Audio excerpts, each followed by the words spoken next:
नमस्कार दोस्तों, प्रभा चिंतन चैनल में आपका स्वागत है।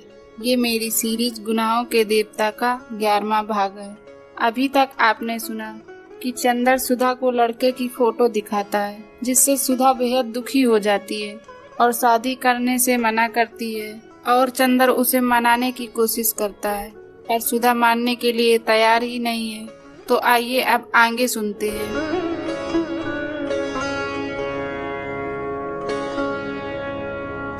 चंदर दूसरे दिन सुबह नहीं गया। उसकी थीसिस का बहुत सा भाग टाइप होकर आ गया था और उसे बैठा सुधार रहा था, लेकिन साथ ही पता नहीं क्यों उसका साहस नहीं हो रहा था वहां जाने का। लेकिन मन में एक चिंता थी सुधा की। वह कल से बिल्कुल मुरझा गई थी। चंदर को अपने ऊपर कभी कभी क्रोध आता था, लेकिन वह जानता था कि यह तकलीफ का रास्ता ही ठीक रास्ता है। वह अपनी जिंदगी में सस्तेपन के खिलाफ था, लेकिन उसके लिए सुधा की पलक का एक आंसू भी देवता की तरह था और सुधा के फूलों जैसे चेहरे पर उदासी की एक रेखा भी उसे पागल बना देती थी। सुबह पहले तो वह नहीं गया, बाद में स्वयं उसे पछतावा होने लगा और वह अधीरता से 5 बजने का इंतजार करने लगा। 5 बजे और वह साइकिल लेकर पहुंचा। देखा सुधा और बिंती दोनों नहीं है। अकेले डॉक्टर शुक्ला अपने कमरे में बैठे हैं। चंदर गया। आओ, सुधा ने तुमसे कह दिया उसे पसंद है? डॉक्टर शुक्ला ने पूछा। हाँ, उसे कोई एतराज नहीं, चंदर ने कहा। मैं पहले से जानता था। सुधा इतनी अच्छी है, इतनी सुशील है कि वह मेरी इच्छा का उल्लंघन तो कर ही नहीं सकती। लेकिन चंदर, कल से उसने खाना पीना छोड़ दिया है। बताओ इससे क्या फायदा? मेरे बस में क्या है, मैं उसे हमेशा तो नहीं रख सकता। लेकिन आज सुबह खाते वक्त वह बैठी भी नहीं मेरे पास। बताओ, उनका गला भर आया। बताओ मेरा क्या कसूर है? चंदर चुप था। कहाँ है सुधा? चंदर ने पूछा। गैरेज में मोटर ठीक कर रही है। मैं इतना मना किया कि धूप में तप जाओगी, लू लग जाएगी, लेकिन मानी ही नहीं। बताओ इस झल्लाट से मुझे कैसा लगता है? वृद्ध पिता के कतार स्वर में डॉक्टर ने कहा। जाओ चंदर, तुम ही समझाओ, मैं क्या कहूँ। चंदर उठकर गया। मोटर गैराज में काफी गर्मी थी, लेकिन बिंती वहीं एक चटाई बिछाए पड़ी सो रही थी और सुधा इंजन का कवर उठाए मोटर साफ करने में लगी हुई थी। बिंती बेहोश सो रही थी। तकिया चटाई से हटकर जमीन पर चला गया था और चोटी फर्श पर सोई हुई नागिन की तरह पड़ी थी। बिंती का एक हाथ छाती पर था और एक हाथ जमीन पर। आंचल न रहकर चादर बन गया था। चंदर के जाते ही सुधा ने मुंह फेर कर देखा। चंदर आओ। क्षीण मुस्कुराहट उसके ओंठों पर दौड़ गई, लेकिन इस मुस्कुराहट में उल्लास लुट चुका था, रेखाएं बाकी थी। सहसा उसने मुड़कर देखा। बिंती, अरे कैसी घोड़ा बेचकर सो रही है? उठ, चंदर आए हैं। बिंती ने आंखें खोली, चंदर की ओर देखा, लेटे ही लेटे नमस्ते किया और आंचल संभालकर फिर करवट बदलकर सो गई। बहुत सोती है कमबख्त, सुधा बोली। इतना कहा, इससे कमरे में जाकर पंखे में सो। लेकिन नहीं, जहाँ दीदी रहेंगी वहीं यह भी रहेगी। मैं गैरेज में हूँ तो यह कैसे कमरे में रहें? वहीं मरेंगी जहाँ मैं मरूंगी। तो तुम ही क्यों गैरेज में थी? ऐसा क्या जरूरत थी अभी ठीक करने की? चंदर ने कहा। लेकिन कोशिश करने पर भी सुधा को आज डांट नहीं पा रहा था। पता नहीं कहाँ पर क्या छूट गया था। नहीं चंदर, तबीयत नहीं लग रही थी, क्या करती? क्रोशिया उठाई, वह भी रख दिया। कविता उठाई, वह भी रख दी। कविता वगैरह में तबीयत नहीं लगी। मन में आया कोई कठोर काम हो, कोई नीरस काम हो, लोहे लक्कड़ पीतल फौलाद का, तो मन लग जाए। तो चली आई मोटर ठीक करने। क्यों, कविता में भी तबीयत नहीं लगी? ताज्जुब है, गेसु के साथ बैठकर तुम तो कविता में घंटों गुजार देती थी। चंदर बोला। उन दिनों शायद किसी को प्यार करती रही हूँ, तभी कविता में मन लगता था। सुधा उस दिन की पुरानी बातें याद करके बहुत उदास हंसी। अब प्यार नहीं करती होंगी, अब तबीयत नहीं लगती। बड़ी फीकी, बड़ी बेजार, बड़ी बनावटी लगती हैं ये कविताएं।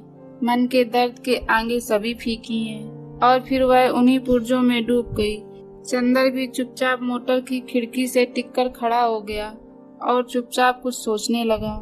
सुधा ने बिना सिर उठाए झुके ही झुके एक हाथ से एक तार लपेटते हुए कहा, चंदर, तुम्हारे मित्र का परिवार आ रहा है इसी मंगल को, तैयारी करो जल्दी। कौन परिवार सुधा? हमारे जेठ और सास आ रहे हैं इसी बैसाखी को हमें देखने। उन्होंने तिथि बदल दी है तो अब 6 ही दिन रह गए हैं। चंदर कुछ नहीं बोला।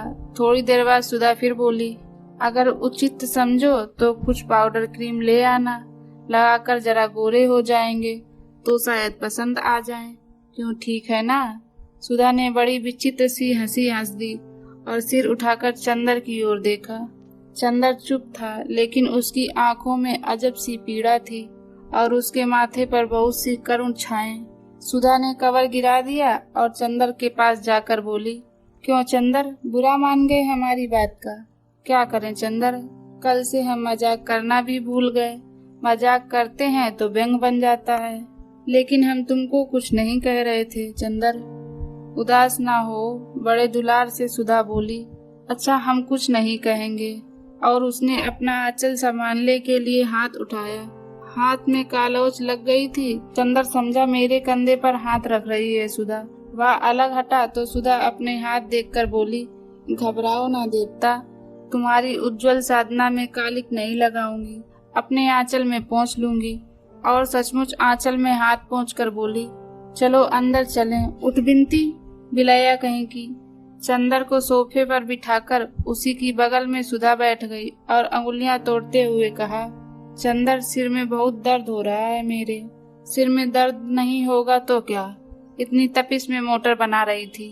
पापा कितने दुखी हो रहे थे आज। तुम्हें इस तरह करना चाहिए। फिर क्या फायदा हुआ ना, ऐसे दुखी किया वैसे दुखी कर लिया। बात तो वही रही ना। तारीफ तो तब थी कि तुम अपनी दुनिया में अपने हाथ से आग लगा देती और चेहरे पर सिकन न आती। अभी तक दुनिया की सभी ऊंचाई समेटकर भी बाहर से वही बचपन कायम रखा था तुमने। अब दुनिया का सारा सुख अपने हाथ से लुटाने पर भी वही बचपन, वही उल्लास क्यों नहीं कायम रखती? बचपन? सुधा हंसी। बचपन अब खत्म हो गया चंदर। अब मैं बड़ी हो गई। बड़ी हो गई? कब से? कल दोपहर से चंदर। चंदर चुप। थोड़ी देर बाद फिर स्वयं सुधा ही बोली, नहीं चंदर, 2-3 दिन में मैं ठीक हो जाऊंगी, तुम घबराओ मत। मैं मृत्यु शैया पर भी होऊंगी तो तुम्हारे आदेश पर हंस सकती हूँ। और फिर सुधा गुमसुम बैठ गई। चंदर चुपचाप सोचता रहा और फिर बोला, सुधी, मेरा तुम्हें कुछ भी ध्यान नहीं है। और किसका है चंदर? तुम्हारा ध्यान ना होता तो देखती मुझे कौन झुका सकता था। आज से सालों पहले जब मैं पापा के पास आई थी तो मैंने कभी ना सोचा था कि कोई भी होगा जिसके सामने मैं इतना झुक जाऊंगी। अच्छा चंदर, मन बहुत उचट रहा है, चलो कहीं घूम आए। चलोगे? चलो, चंदर ने कहा। जाएं, बिनती को जगा लाएं, वह कमबख्त अभी पड़ी सो रही है। सुधा उठकर चली गई। थोड़ी देर में बिनती आंख मलते बगल में चटाई दावे आई और फिर बरामदे में बैठकर ऊँघाने लगी। पीछे पीछे सुधा आई और चोटी खींचकर बोली, चल तैयार हो, चलेंगे घूमने। थोड़ी देर में तैयार हो गए। सुधा ने जाकर मोटर निकाली और बोली चंदर से, तुम चलाओगे या हम? आज हम ही चलाएंगे। चलो किसी पेड़ से लड़ा देंगे मोटर आज। अरे बाप रे, पीछे बिनती चिल्लाई। तब हम नहीं जाएंगे। सुधा और चंदर दोनों ने मुड़कर उसे देखा और उसकी घबराहट देखकर दंग रह गए। नहीं मरेगी नहीं तू, सुधा ने कहा और आगे बैठ गई। बिनती, तू पीछे बैठेगी? सुधा ने पूछा। ना भैया, मोटर चलेगी तो मैं गिर जाऊंगी। अरे कोई मोटर के पीछे बैठने के लिए थोड़ी कह रही हूँ। पीछे की सीट पर बैठेगी? सुधा ने पूछा। ओहो, मैं समझी तुम कह रही हो पीछे बैठने के लिए, जैसे बग्गी में साइस बैठते हैं। हम तुम्हारे पास बैठेंगे, बिनती ने मचल कर कहा। अब तेरा बचपन इठला रहा है, बिल्ली कहीं की। चल आ मेरे पास। बिनती मुस्कुराती हुई जाकर सुधा के बगल में बैठ गई। सुधा ने उसे दुलार से पास खींच लिया। चंदर पीछे बैठा तो सुधा बोली, अगर कुछ हर्ज ना समझो तो तुम भी आगे आ जाओ, या दूरी रखनी हो तो पीछे ही बैठो। चंदर आगे बैठ गया। बीच में बिनती, इधर चंदर उधर सुधा। मोटर चली तो बिनती चीखी, अरे मेरे मास्टर साहब। चंदर ने देखा बिसरिया चला आ रहा था। आज नहीं पढ़ेंगे, चंदर ने चिल्लाकर कहा। सुधा ने मोटर रोकी नहीं। चंदर को बेहद अचरज हुआ जब उसने देखा कि मोटर पम्मी के बंगले पर रुकी। अरे यहाँ क्यों? चंदर ने पूछा। यूं ही, सुधा ने कहा। आज मन हुआ कि मिस पम्मी से अंग्रेजी कविताएं सुने। क्यों, अभी तो तुम कह रही थी कि कविता पढ़ने में आज तुम्हारा मन ही नहीं लग रहा है। कुछ कहो मत चंदर, आज मुझे जो मन में आए कर लेने दो। मेरा सिर बेहद दर्द कर रहा है और कुछ समझ नहीं पाती क्या करूं। चंदर, तुमने अच्छा नहीं किया। चंदर कुछ नहीं बोला, चुपचाप आगे चल दिया। सुधा के पीछे पीछे कुछ संकोच करती हुई सी बिनती आ रही थी। पम्मी बैठी हुई कुछ लिख रही थी। उसने उठकर सभी का स्वागत किया। वह कोच पर बैठ गई, दूसरी पर सुधा, चंदर और बिनती। सुधा ने बिनती का परिचय पम्मी से कराया और पम्मी ने बिनती से हाथ मिलाया तो बिनती जाने क्यों चंदर की ओर देखकर हंस पड़ी, शायद उस दिन की घटना की याद में। सहसा सुधा को जाने क्या ख्याल आ गया बिनती की शरारत भरी हंसी देखकर कि उसने फौरन चंदर से कहा, चंदर तुम पम्मी के पास बैठो। दो मित्र को साथ बैठना चाहिए। हाँ, और खास तौर से जब वह कभी कभी मिलते हो। बिनती ने मुस्कुराते हुए जोर दिया। पम्मी ने मजाक समझ लिया और बिना शर्माए बोली, हम लोगों को मध्यस्थ की जरूरत नहीं, धन्यवाद। आओ चंदर, यहाँ आओ। पम्मी ने चंदर को बुलाया। चंदर उठकर पम्मी के पास बैठ गया। थोड़ी देर तक बातें होती रही। मालूम हुआ बर्टी अपने एक दोस्त के साथ तराई के पास शिकार खेलने गया है। आजकल वह दिल की शक्ल का एक पान नुमा दफ्ती का टुकड़ा काटकर उसमें गोली मारा करता है और जब किसी चिड़िया वगैरह को मारता है तो शिकार को उठाकर देखता है कि गोली हृदय में लगी या नहीं। स्वास्थ्य उसका सुधर रहा है। सुधा कोच पर सिर टेके उदास बैठी थी। सहसा पम्मी ने बिनती से कहा, आपको पहली दफे देखा मैंने, आप बातें क्यों नहीं करती? बिनती ने झेपकर मुंह झुका लिया। बड़ी विचित्र लड़की थी, हमेशा चुप रहती थी और कभी कभी बोलने की लहर आती तो गुटुरगु करके घर गुंजा देती थी और जिन दिनों चुप रहती थी उन दिनों ज्यादातर आंख की निगाहें कपोलों की असनाई या अधरों की मुस्कान के द्वार बातें करती थी। पम्मी बोली, आपको फूलों का शौक है? हाँ हाँ, बिनती सिर हिलाकर बोली। चंदर, इन्हें जाकर गुलाब दिखा लाओ, इधर फिर खूब खिले हैं। बिनती ने सुधा से कहा, चलो दीदी, और चंदर के साथ आगे बढ़ गई। फूलों के बीच में पहुंचकर बिनती ने चंदर से कहा, सुनिए दीदी को तो जाने क्या होता जा रहा है, बताइए ऐसे क्या होगा। मैं खुद परेशान हूँ बिनती, लेकिन पता नहीं मन में कौन सा विश्वास है जो कहता है कि नहीं, सुधा अपने को संभालना जानती है, अपने मन को संतुलित करना जानती है और सुधा सचमुच ही त्याग में ज्यादा गौरवमयी हो सकती है। इसके बाद चंदर ने बात टाल दी। वह बिनती से ज्यादा बात करना नहीं चाहता था सुधा के बारे में। बिनती ने चंदर को मौन देखा तो बोली, एक बात कहें आपसे, मानिएगा क्या? अगर हमसे कोई कभी अनधिकार चेष्टा हो जाए तो क्षमा कर दीजिएगा। आप और दीदी दोनों मुझे इतना चाहते हैं कि हम समझ नहीं पाते कि व्यवहारों को कहाँ तक सीमित रखूं। बिनती ने सिर झुकाए एक फूल को नोचते हुए कहा। चंदर ने उसकी ओर देखा, क्षण भर चुप रहा, फिर बोला, नहीं बिनती, जब सुधा तुम्हें इतना चाहती है तो तुम हमेशा मुझ पर उतना ही अधिकार समझना जितना सुधा पर। उधर पम्मी ने चंदर के जाते ही सुधा से कहा, क्या आपकी तबीयत खराब है? नहीं तो, आज आप बहुत पीली नजर आती हैं। पम्मी ने पूछा। हाँ, कुछ मन नहीं लग रहा था तो मैं आपके पास चली आई कि आपसे कुछ कविताएं सुनूं, अंग्रेजी की। दोपहर को मैंने कविता पढ़ने की कोशिश की तो तबीयत नहीं लगी और शाम को लगा कि अगर कविता नहीं सुनूंगी तो सिर फट जाएगा। सुधा बोली, आपके मन में कुछ संघर्ष मालूम पड़ता है, या शायद एक बात पूछूं आपसे? क्या? पूछिए। आप बुरा तो नहीं मानेंगी? नहीं, बुरा क्यों मानूंगी? आप कपूर को प्यार तो नहीं करती, उससे विवाह तो नहीं करना चाहती? छी मिस पम्मी, आप कैसी बातें कर रही हैं? उसका मेरे जीवन में कोई ऐसा स्थान नहीं। छी, आपकी बात सुनकर शरीर में कांटे उठ जाते हैं। मैं और चंदर से विवाह करूंगी। इतनी घिनौनी बात तो मैंने कभी नहीं सुनी। माफ कीजिएगा, मैंने यूं ही पूछा था। क्या चंदर किसी को प्यार करता है? नहीं, बिल्कुल नहीं। सुधा ने उतने ही विश्वास से कहा जितने विश्वास से उसने अपने बारे में कहा था।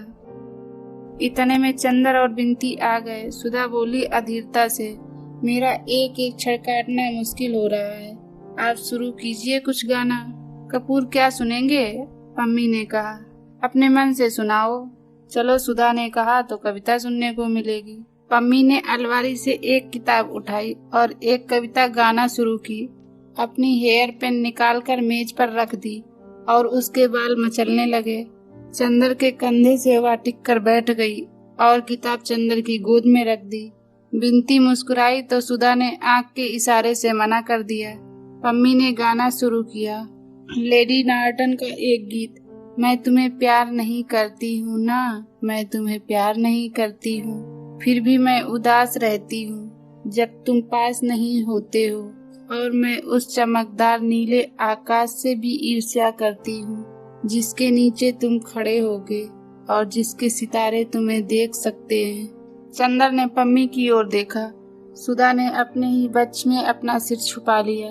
पम्मी ने एक पद समाप्त कर एक गहरी सांस ली और फिर शुरू किया।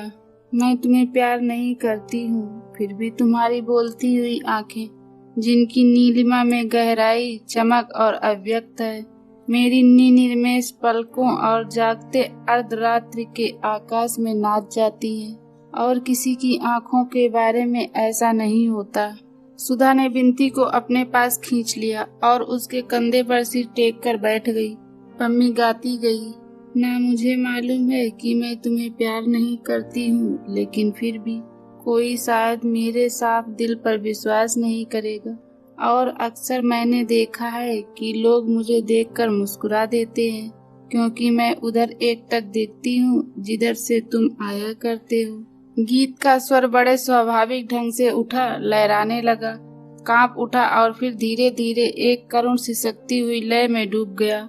गीत खत्म हुआ तो सुधा का सिर बिंती के कंधे पर था और चंदर का हाथ पम्मी के कंधे पर। चंदर थोड़ी देर सुधा की ओर देखता रहा, फिर पम्मी की एक हल्की सुनहरी लट से खेलते हुए बोला, पम्मी तुम बहुत अच्छा गाती हो। अच्छा, आश्चर्यजनक। कहो चंदर, पम्मी इतनी अच्छी है, यह तुमने कभी नहीं बताया था हमें। फिर कभी सुनाइएगा। हाँ मिस शुक्ला, काश की बजाय लेडी नार्टन के यह गीत आपने लिखा होता। सुधा घबरा गई। चलो चंदर, चलें अब। चलो। उसने चंदर का हाथ पकड़कर खींच लिया। मिस पम्मी, अब फिर कभी आएंगे, आज मेरा मन ठीक नहीं है। चंदर ड्राइव करने लगा। बिंती बोली, हमें आगे हवा लगती है, हम पीछे बैठेंगे। कार चली तो सुधा बोली, अब मन कुछ शांत है चंदर। इसके पहले तो मन में कैसे तूफान आपस में लड़ रहे थे, कुछ समझ नहीं आता। अब तूफान बीत गए, तूफान के बाद की खामोश उदासी है। सुधा ने गहरी सांस ली। आज जाने क्यों बदन टूट रहा है। बैठे ही बैठे बदन उमेटते हुए कहा। दोस्तों, ये कहानी आपको कैसी लग रही है हमें कमेंट के माध्यम से बताइए और चैनल को सब्सक्राइब करना मत भूलिएगा। अब मिलते हैं एक नए भाग में, तब तक के लिए जय हिंद।